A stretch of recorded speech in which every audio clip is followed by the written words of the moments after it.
No, we don't think it's been handled properly. We were in full support of the Safe Rest Village, and as we mentioned, it's with heavy hearts that we aren't able to, with open arms, welcome the villagers. An abrupt about-face from stakeholders that were on board for a Safe Rest Village in Southwest Portland.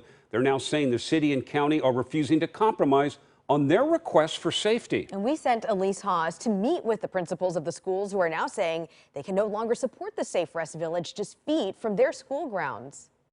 When the principals of the International School of Portland and Bridges Middle School first found out that a Safe Rest Village was slated to go here at Southwest Naito Parkway, they actually welcomed it with open arms because it was their understanding last fall that they'd be able to enter into a good neighborhood agreement, be able to sit down at the table and come up with expectations, rules, and boundaries. But as you can see, the Safe Rest Village is pretty much already up and almost done. But if you look over this way, we're about 75 feet here from their playgrounds of their school. And the stakeholders are telling us today that within the last 2 weeks, the city and county are now refusing their requests.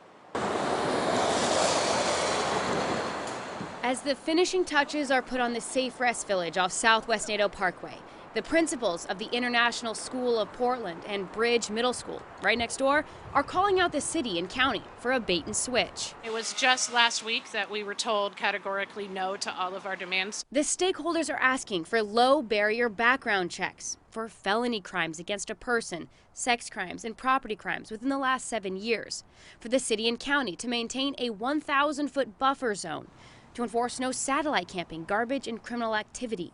And lastly, to establish a Safe Rest Village advisory board that meets on a regular basis to discuss concerns and successes. Without these 3 measures, the principals worry that this site will attract peripheral camping, drug use, predatory drug dealers, and a buildup of trash and biohazards for them to deal with. We are also concerned that with the absence of background screening, particularly around sex offenders, it provides an additional security breach for us and liability for us in making sure that we're keeping our kids and our communities safe. But this isn't the first time stakeholders have pulled out of a deal with Commissioner Dan Ryan. It is really difficult without proper conditions and rules in place that we could look at a neighborhood and say, we believe we can keep you safe. Alan Evans of Helping Hands Reentry Outreach Center also runs Bybee Lakes Hope Center. In March, he told us he backed out of running the Safe Rest Village site proposed for the Sears Armory because the ordinance doesn't allow his organization to screen people well enough to find people who are likely to be rehabilitated. The law calls for Safe Rest Villages as alternatives to high-impact encampments, and that means people living in the harshest camps facing serious addiction and mental health crises. In previous interviews with Commissioner Dan Ryan, KOIN 6 has asked Ryan to address the fact that neighbors and stakeholders are calling him a bully. What do you say to that? I say that when you're a leader at a time like this in a crisis, you have to just take action and you've got to make Portland a better city. And then we will have actually a system to move people from the streets to stability.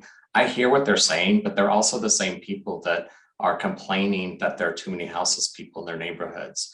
And so I have to do something because that's my job. I'd like to have a conversation with Dan Ryan. We've reached out numerous times. And I think as a community, we are in the support of this, but the process has just been so hard, and I'd like to tell him that we can't continue like this.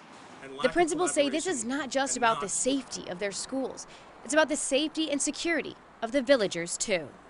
I reached out to Dan Ryan's office first thing this morning, and I got a request right before 4 o'clock. It was 3 pages long, so I'll have to be brief. First, he said that he's disappointed that the stakeholders publicly have retracted their support for the Safe Rest Village here. He also said that they do already have a 150-foot buffer zone set in place for all of their Safe Rest villages. And lastly, he said that their strategy here in Multnomah County is successful because they remove obstacles that typically keep people on the streets. In Southwest Portland, Elise Haas, KOIN 6 News.